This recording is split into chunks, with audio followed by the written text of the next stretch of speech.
Magandang umaga mga subscribers po dito sa ating YouTube channel. Ano po? Ngayon lamang po ulit ako nakapag-live.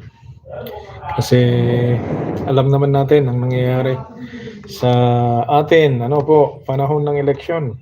Eleksyon na naman po sa Pilipinas.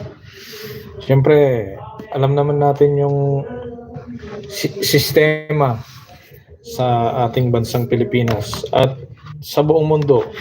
Alam naman natin kapag sinabi nating eleksyon, napakaraming lumalabas na isyu, napakarami ding lumalabas na mga pangako,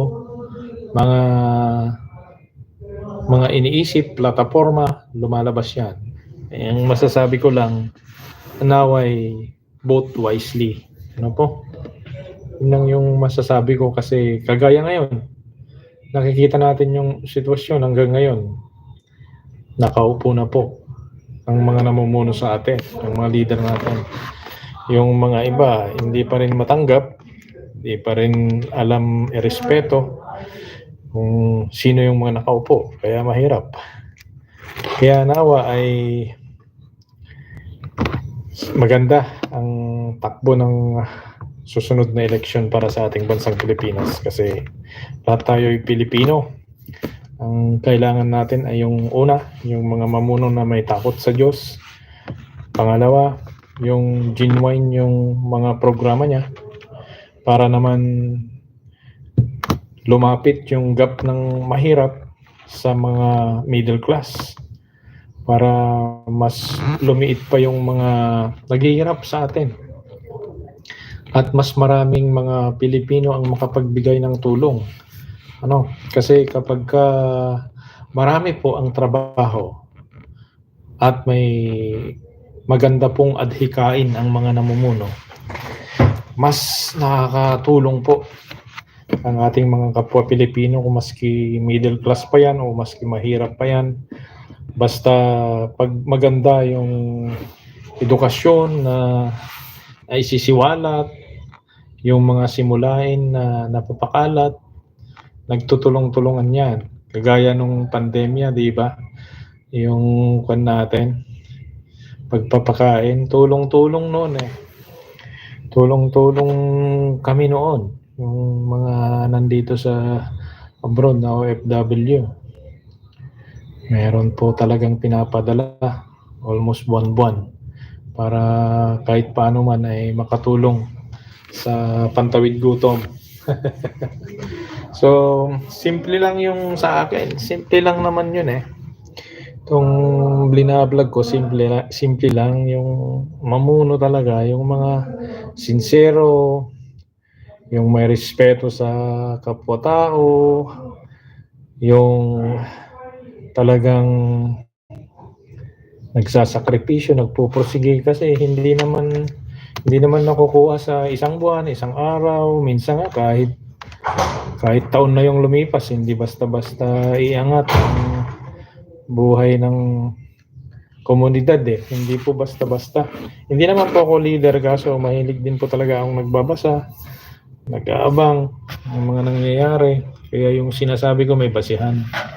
Kasi ang dami ng ang dami ng 55 ako, 55 years old, ang dami ko nang naririnig na sa tuwing kakandidato gaganda yung buhay ng mga Pilipino. Ganun talaga nung bata pa ako. Ang nakikita ko lang kasi yung may disiplina, sincero, may takot sa Diyos, tapos nagpupursige siya talaga. At saka may magandang foreign diplomacy. Yun yung nakikita ko kasi na napagbabasihan ko na yung mga dumaan ding mga presidente. Kaya sana ngayon may boto yung mga tama po. Maganda po yan kapag may boto natin yung mga tama. Kasi kahit paano sa sequence pa lang, sa totoo lang, sa sequence ng paninilbihan, kung ikaw nga na ordinaryo, minsan nakakapag desisyon ng hindi maganda, nakakagawa ng hindi maganda. Ganon din yung mga namumuno kasi tao lang din naman sila, pero ang tinitignan natin dito, yung integridad bilang isang leader. Yan. Dapat yung may integrity bilang isang leader. Yung package siya ba talaga? Package yun ang dudun lahat sa kanya. Hindi naman lahat meron, kaya nga sinabing election elect mo yung pinaka fit sa position.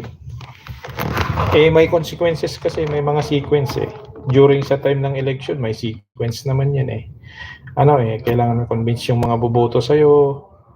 Minsan meron ding lumalabas na monetary, hindi maiwasan yan, kaya nga hindi basta-basta ganun kailangan piliin ng maayos kasi kahit pa sabihin natin na kahit sino pang umupo, ako sinasabi kong ganun, kahit sino pang umupo, kung hindi tayo magsikap, hindi tayo asenso. Pero mas mahirap umasenso kapag ang mga leader mo walang pakialam sa tao, di ba?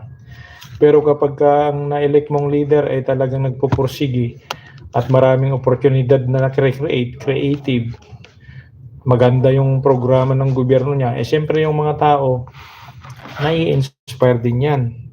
Ganun lang naman yun.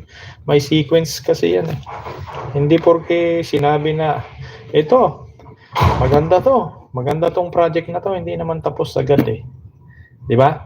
Tulad halimbawa, pag nakikita natin yung nag-create ng trabaho, hindi porke sinabi na maraming trabaho, nag-create ng maraming trabaho, siyempre may mga sequence at consequences pa rin yan.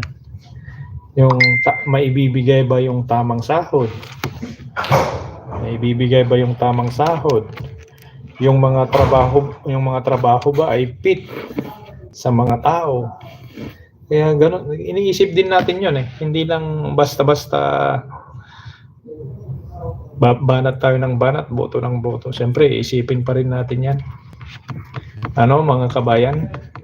Yan lang na pag-uusapan kasi natin Kasi alam naman natin, nakita na natin. Siyempre kung yung mamumuno sa atin, seryoso talaga, tignan mo minsan, parang ganito lang minsan Ikaw, may pamilya ka.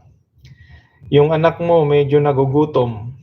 Uutang ka ng pera para may bigay mo yung kanilang pangangailangan. Tapos gagawa ka ng paraan para ka makabayad ng inutang mo. O di ba simple? Pero sa pag-utang na yun, hindi lang yung parte lang yun ng isang suliranin ng isang nasyon, isang suliranin lang. Marami yan. Maraming bagay yan. Hindi lang yan. Marami talagang tinitignan. So hanggang dito lamang yung vlog ko kasi at least na-miss ko lahat yung mga subscribers ko. God bless po everyone.